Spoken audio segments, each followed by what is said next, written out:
Good evening everyone. Welcome to the lecture Machining Technology, and we are discussing analysis of orthogonal machining. So in the last class we have discussed the tool failure, how a tool fails, under what condition the tool is going to fail, types of wears and the wear mechanisms we have discussed in the last class. And today in this class we are going to discuss regarding the tool life. So as we know the types of wear and how they are going to affect the machining process. So you have to calculate you have to know the tool life in a machining operation. If we know the tool life, so that we can change or we can regrind the tool in the meantime to get a good surface finish or good MRR and to overcome certain difficulties which the machine will face if the tool get wear and tear in the machining operation. So in this regard we have to calculate the tool life, and you have to understand what is tool life in a machining process. So the definition of the tool life is the amount of satisfactory performance or service rendered by a fresh tool or a cutting point till it is declared a failed. Means to get a satisfactory performance, to get a good surface roughness, high MRR in a machining process before failing of the tool, that is called the tool life. That time period is called tool life. So different industries and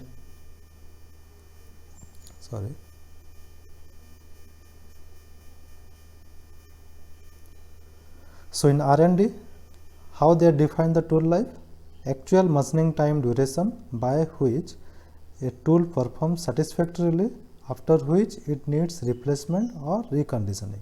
So the machining time that the tool performs before replacement and reconditioning. Replacement means, suppose if it is a grounded type tool, then you have to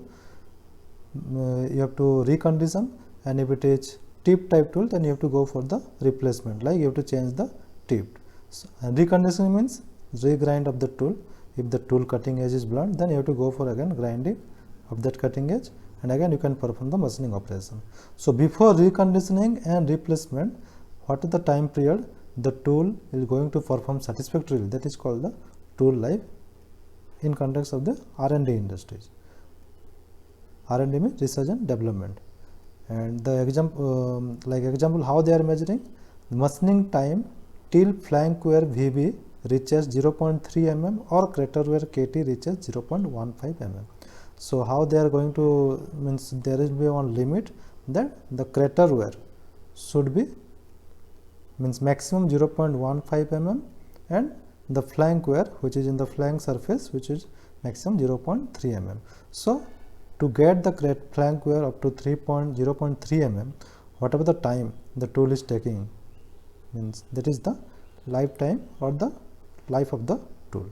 Likewise, to get the crater wear up to 0.15 mm, the time period the tool is taking during the machining operation, that is called the tool life in context with R&D.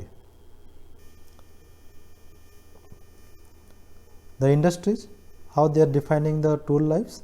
In industry, actual length of time of satisfactory machining, the time period or the length of time, the duration of time for the satisfactory machining, that is the tool life. Likewise, again they can define also in terms of volume, like volume of products or work material removed before failure. So by seeing the number of products or the volume, also they can say this is the tool life. They can define in industry that tool life is okay, up to 10 quantity, this tool can perform up to 10 quantity or up to 20 quantity, like this. And it is most commonly expressed in minutes. The tool life is always in expressed in minutes. Then how to assessment the tool life, how to calculate or how to know the tool life? So in R&D, it is expressed by span of machining time in minutes. How much time the tool is taking, that is in minutes, is the tool life. In industries, number of pieces of work machined or total volume of material removed or total length of cut. In these ways they can define the tool life, like how many number of pieces the tool can machine, or the volume, how much volume the tool can remove, and the total length of cut, up to how much length it can be cut the workpiece in the workpiece. That is the tool life assessment in industries. Next, the factor influencing tool life. So what are the factors those are influence the tool life are such that the properties of work material, the work material properties of the workpiece material will affect the tool life. How it is affecting the tool life?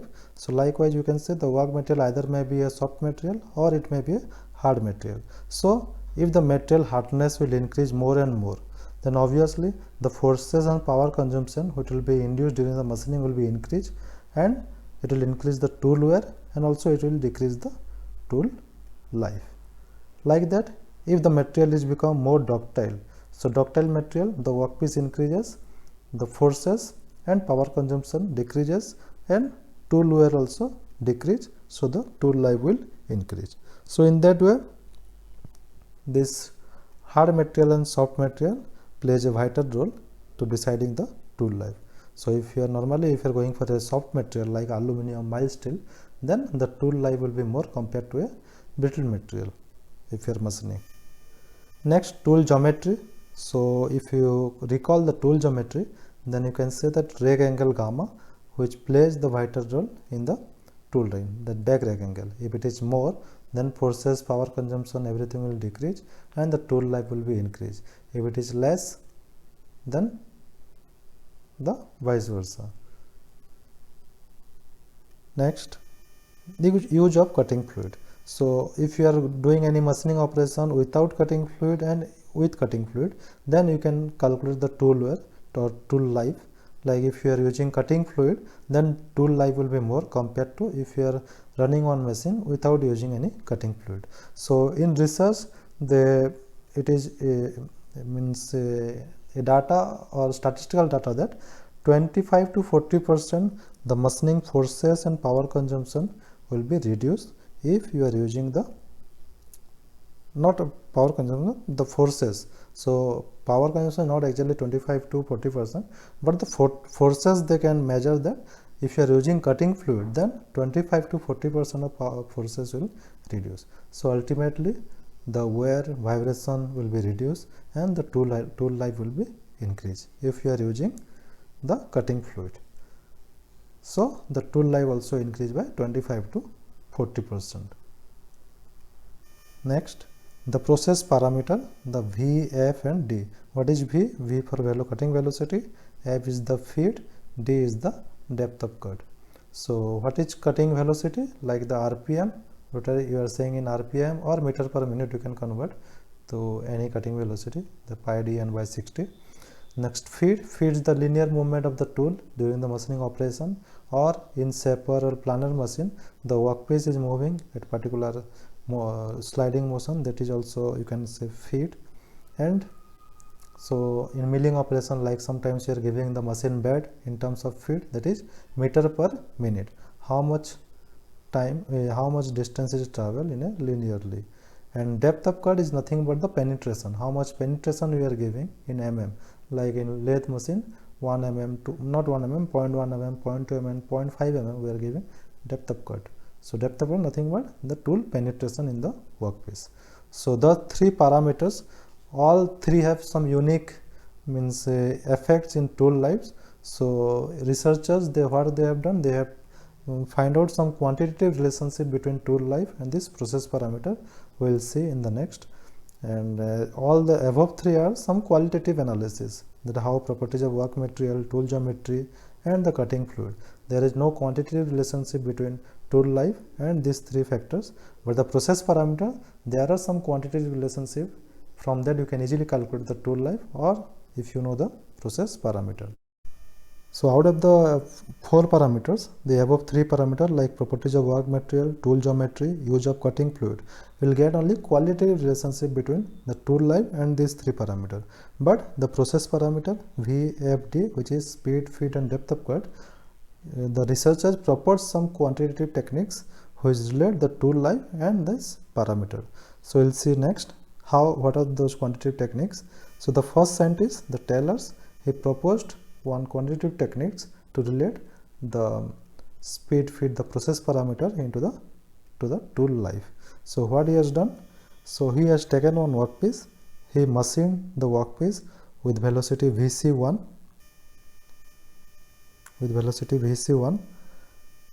up to what time, up to when the flank were held up to 0.3 mm. So we have machined with velocity vc1 up to the flank were of to get 0.3 mm. Then he measured the time. That time is he get is t1. Likewise, he again take another velocity which is more than vc1, like which is vc2, and up to where, up to 0 to get 0.3 mm of flank where he machined, and he record the time, that is t2. So likewise, he has taken vc3 and vc4, and he got t3 and t4 time. So it is just some random velocities with, and he got some different time period. And the relationship between velocity is the vc1, whatever you are seeing here, that is least among these vc2, vc3, vc4. So vc2 is more than vc1, vc3 is more than vc2, vc4 is the more than vc1, vc2 and vc3. So comparatively, if you compare the by taking the vc4, the time period he got is t4, which is least among this t1, t2, t3 and t4. So in that way we can say that cutting velocity plays an important role in the tool life. If you are taking very less cutting velocity, then tool life will be more. If you are taking high cutting velocity, then tool life will be less. So vc1 and t1 and vc4 will get t4. And if you take any velocity, suppose vc1 is 50 rpm, vc2 is suppose 100 rpm. If you are taking 80 rpm somewhere here, then the corresponding time is the tool life at that particular velocity. So this is nothing but the growth of flank wear and the assessment tool life. And again he plot the same, by taking the same data, he plot the graph versus cutting velocity and the tool life. So he got one exponential curve, and after that he again convert this graph into a log, means a log graph, and he got the relation, that is v t to the power n is equal to c. So this is the Taylor tool life equation. It is very important for exam point of view. Definitely will get question from the higher competitive exams like GATE, IAS or any other exam. So remember this equation, v t to the power n is equal to c is the Taylor's tool life equation, where v is the cutting velocity, t is the tool life, and n is Taylor's tool life exponent, that is depends upon the cutting material. So the t tool life, it is in minute, v cutting velocity is meter per minute, and n is the, it is a exponent which is called Taylor's tool life exponent, which depends upon the cutting material, and the value of n are 0.05 to 0.1 for high carbon steel.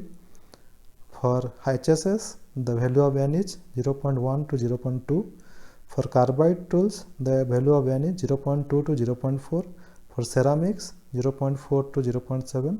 For diamond or CBN, CBN means carbon boronitrate, cubic boronitrate, that is 0.7 to 0.9. So these are the value of n we got from experiment, and just try to remember this value.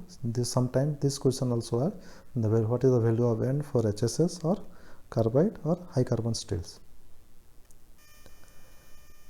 Next, the modified Taylor's tool life equation. So again he modified the same equation by taking all the three process parameter like speed, feed and depth of cut, and he got v t to the power n into f to the power p and d to the power q equal to c, where t tool life, v cutting velocity, f is the your feed, d is depth of cut, and p and q are constant which is less than 1.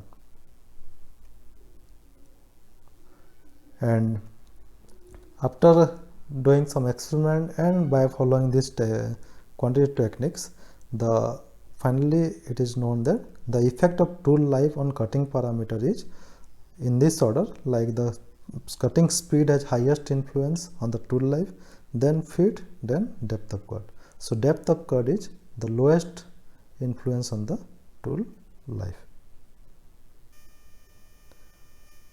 So thank you, and again we will discuss some problem regarding tool life in our regular class. So thank you.